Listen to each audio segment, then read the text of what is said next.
The type that most road, cross and gravel bikes have is like this, which is a 12mm diameter axle in the front wheel, and then this, which is a 10mm axle in the rear.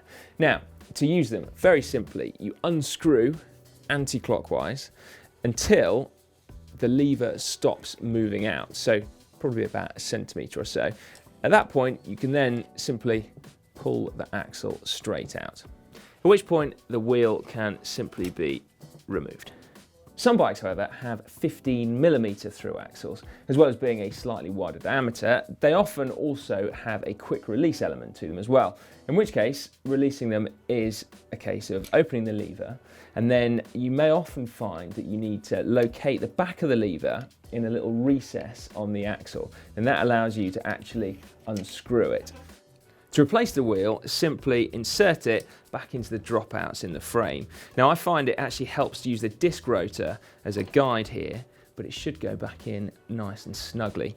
Then you just put the through axle back into the frame and then locate the threads and screw it in. Now, if you are struggling to locate the threads on the far side of the hub, then you might just want to give the wheel a slight wiggle. And if you're really struggling, then I find that actually looking at how square the wheel is in your frame or your forks gives you a good indication as to whether you've actually got it lined up right.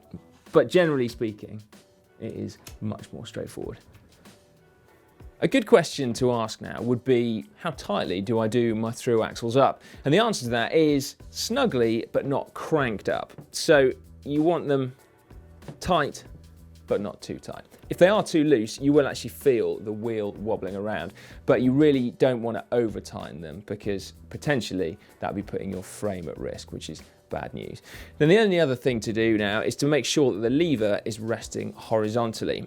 On many through axles, like this one here, you simply reset the position of the lever by pulling it out and then replacing it where you want. It's like on a little ratchet. The only other thing would be to say on the 15mm, actually we need to get an Allen key involved in order to allow us to change the position of the quick release handle. But let's face it, it is actually only an aesthetic thing there. So if you're struggling, then I wouldn't worry about it too much.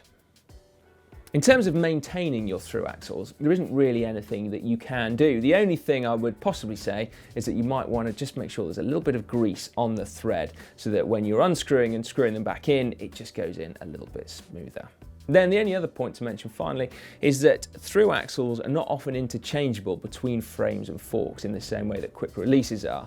And that's because that although the hub diameter tends to be the same, so 100mm wide at the front and then either 135 or 142 at the back, it's actually the thickness of the frame that varies. And so you might find that one through axle is too long for your frame and therefore you can't tighten it up properly. Whereas another type of through axle may be too short and that you don't get enough thread biting into the frame in order to make it secure. So make sure you look after the through axles that came with your bike and guard them, not quite with your life, but securing replacements will be a pain, so bear that in mind.